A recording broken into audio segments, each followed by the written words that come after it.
Hello. ഈ budget range R C ക്രോളേഴ്സിൽ അത്യാവശ്യം ക്ലിക്കായിട്ടുള്ളൊരു മോഡലായോട്ടെ ഈ സാധനം. ഡിഫൻഡർ D90യുടെ MN99 എന്ന് പറഞ്ഞിട്ടുള്ള മോഡൽ. അപ്പോൾ ഇതിൻ്റെ കുറച്ച് വ്യത്യാസമുള്ള വേറൊരു മോഡലുണ്ട് കേട്ടോ, MN98. അപ്പോൾ ഇതിൻ്റെ കുറച്ച് ഡീറ്റെയിൽസ് കാണിച്ചു തരാം. ഇതാണ് വണ്ടി. മെയിനായിട്ട് ഡിഫറൻസ് എന്ന് വെച്ചിട്ടുണ്ടെങ്കിൽ ഒന്ന് ആ മേലെ റൂഫ് ലൈറ്റ് വെച്ചിട്ടുണ്ട്, അതൊരു വ്യത്യാസമാണ്. പിന്നെ ഇത് വേർഷൻ 2 ആട്ടോ, ഇത് അപ്ഗ്രേഡഡ് വേർഷനാണ്. ഇതിന് ഫസ്റ്റ് ഒരു ഈ 9098 ആദ്യം ഒരു വേർഷൻ ഇറങ്ങിയിട്ടുണ്ടായിരുന്നു, അത് കുറച്ച് മോഡിഫൈ ചെയ്തിട്ട് അവർ ഇറക്കിയൊരു വേർഷനാണ്. അതിൻ്റെ ഡീറ്റെയിൽസ് ഞാൻ പറഞ്ഞുതരാം. പിന്നെ ഇതിനൊപ്പം വരുന്നത് റിമോട്ട്.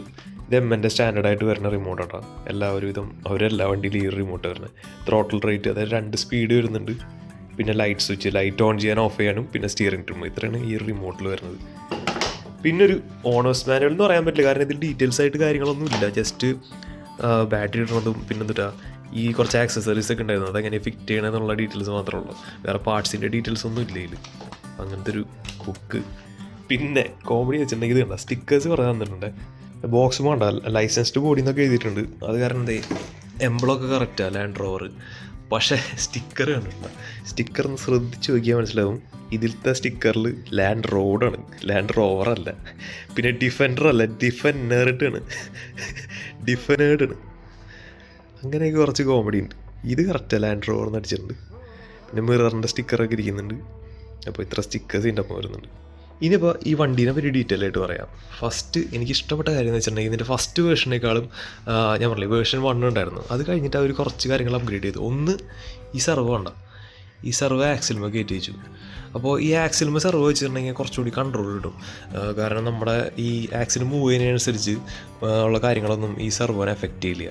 ആദ്യത്തെ വേർഷനിൽ സർവോ ബോഡി മൗണ്ടഡ് ആയിരുന്നു, മേലെയായിരുന്നു. അപ്പോൾ ചിലപ്പോൾ ഒരു കയറ്റം കയറിക്കുമ്പോൾ ഇങ്ങനെ ചെരിഞ്ഞ് നിൽക്കുകയാണെങ്കിൽ ഒരു സൈഡിലേക്ക് വണ്ടി തിരിയാൻ കുറച്ച് ബുദ്ധിമുട്ടായിരിക്കും. അങ്ങനെ കുറച്ച് വിഷയം ഉണ്ടായിരുന്നു. അപ്പോൾ അത് ഈ ഒരു കാര്യം കൊണ്ട് അവർ ക്ലിയർ ആക്കിയിട്ടാണ്. പിന്നെ ഇതിൻ്റെ അടിപൊളി വീലാട്ടോ. ഈ ടയറും അത്യാവശ്യം സോഫ്റ്റ് ആയിട്ടുള്ള ടയറാണ്. ഉള്ളിൽ ഫോമൊക്കെ ഉണ്ട്, സ്പോഞ്ച് വെച്ച് ഫില്ല് ചെയ്തിട്ടുണ്ട്. നൈസ് ടയറാണ്. പിന്നെ ഇതൊരു ബീഡ് ലോക്ക് വീല് പോലത്തെ സെറ്റപ്പാട്ടാണ്. ഞാൻ കാണിച്ചിട്ടുണ്ട്. വേറൊരു വീലുണ്ട്. ഇതാണ് ഇതിൽ വരുന്ന വീല്. ഇത് ഞാൻ വേറൊരു വണ്ടിക്ക് വേണ്ടി മേടിച്ചതാണ്. കണ്ട, ഇതിനുള്ളിൽ ബീഡ് ലോക്ക് പോലെ 3 സ്ക്രൂ ഇട്ട് ലോക്ക് ചെയ്തിട്ടുള്ള ഈ ടയർ ഈ വീലും വെക്കി. ഈ ബഡ്ജറ്റ് റേഞ്ച് ക്രോളേഴ്സിലൊക്കെ പ്രശ്നം എന്ന് വെച്ചിട്ടുണ്ടെങ്കിൽ സാധാ റിമ്മും ടയറും ആയിരിക്കും, അത് ഗ്ലൂ ചെയ്ത് ഒട്ടിച്ചിട്ടുള്ളതായിരിക്കും, ചിലപ്പോൾ ഗ്ലൂ ചെയ്തിട്ടുണ്ടാവില്ല. അപ്പോൾ പ്രശ്നം എന്താ വെച്ചിട്ടുണ്ടെങ്കിൽ അവിടെ സ്റ്റക്കായി കഴിഞ്ഞാൽ ടയർ അവിടെ നിൽക്കും, ഉള്ളിത്തെ റിമ്മ് മാത്രം കിടന്ന് ഇറങ്ങും. അപ്പോൾ ഇതിന് ആ പ്രശ്നം ഉണ്ടാവില്ല കേട്ടോ. അതുപോലെ തന്നെ വേണമെങ്കിൽ ടയർ മാറ്റുകയും ചെയ്യാം കേട്ടോ. ഈ ഒരു റിം സൈസിൽ വേറെ ടയർ ഇട്ടുകയാണെങ്കിൽ അത് മാറ്റുകയും ചെയ്യാം. ഇനി ജസ്റ്റ് ഓൺ ചെയ്തിട്ട് ഞാൻ ലൈറ്റ് കാണിച്ചു തരാം കേട്ടോ.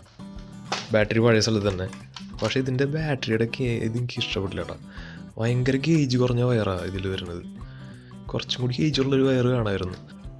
ബാറ്ററി കണക്ട് ചെയ്തു, ഓൺ ചെയ്തപ്പോഴത്തെ ഇനി ട്രാൻസ്മിറ്റർ ഓൺ ചെയ്താൽ ഇത് സ്റ്റഡി ആയിട്ട് നിൽക്കും. റിമോട്ടിന് 2 ബാറ്ററി. റിമോട്ട് ഓൺ ചെയ്തപ്പോൾ ലൈറ്റൊക്കെ സ്റ്റഡി ആയി. പിന്നെ ഈ റിമോട്ടിൻ്റെ ഇവിടെ കണ്ടോ, ഇവിടെ ഒരു ലൈറ്റ് ഉണ്ട്. നമ്മൾ സിഗ്നൽ കൊടുക്കുമ്പോൾ ത്രോട്ടിൽ കൊടുക്കുമ്പോൾ അതിനനുസരിച്ച് ആ ലൈറ്റ് കത്തും. ഇത് ഫസ്റ്റ് സ്പീഡ്,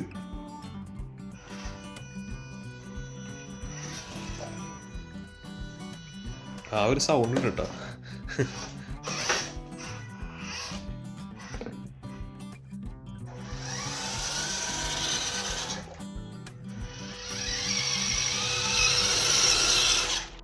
ഇനി സെക്കൻഡ് സ്പീഡ് ഇടാം.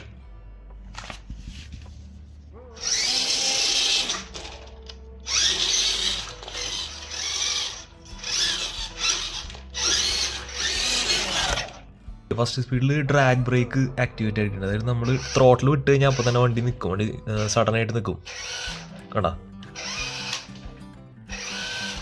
പക്ഷേ സെക്കൻഡ് സ്പീഡിൽ അങ്ങനെ ഇല്ല കേട്ടോ. സെക്കൻഡ് സ്പീഡിൽ നമ്മൾ ഉണ്ടാവും, സ്മൂത്തായിരിക്കും വണ്ടി.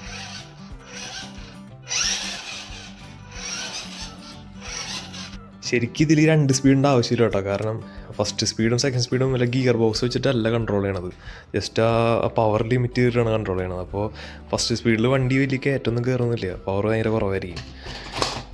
പക്ഷേ എനിക്ക് തോന്നുന്നത് നാട്ടിലൊരു 15 രൂപയ്ക്ക് താഴെ കിട്ടുന്ന ഒരു വണ്ടിയാണെന്ന് തോന്നുന്നു കേട്ടോ.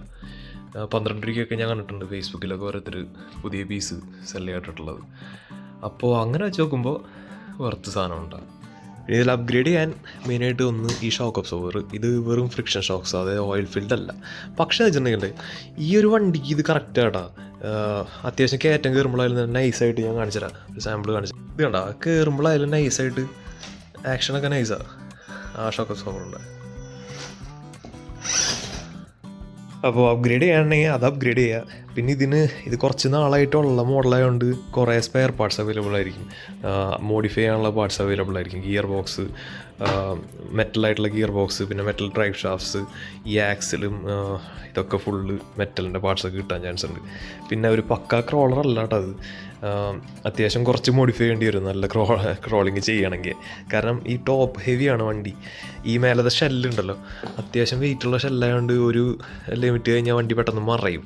അപ്പോൾ അതൊക്കെ കോമ്പൻസേറ്റ് ചെയ്യണമെങ്കിൽ നൈസായിട്ട് താഴെ വെയിറ്റ് കൂട്ടണം. വീല് കുറച്ച് വെയിറ്റുള്ള കാര്യങ്ങൾ, വീൽ വെയിറ്റ്സോ അല്ലെങ്കിൽ എന്താ പറയുക ആക്സിലൊക്കെ മെറ്റൽ ആക്സിൽ വയ്ക്കേണ്ടി വരും.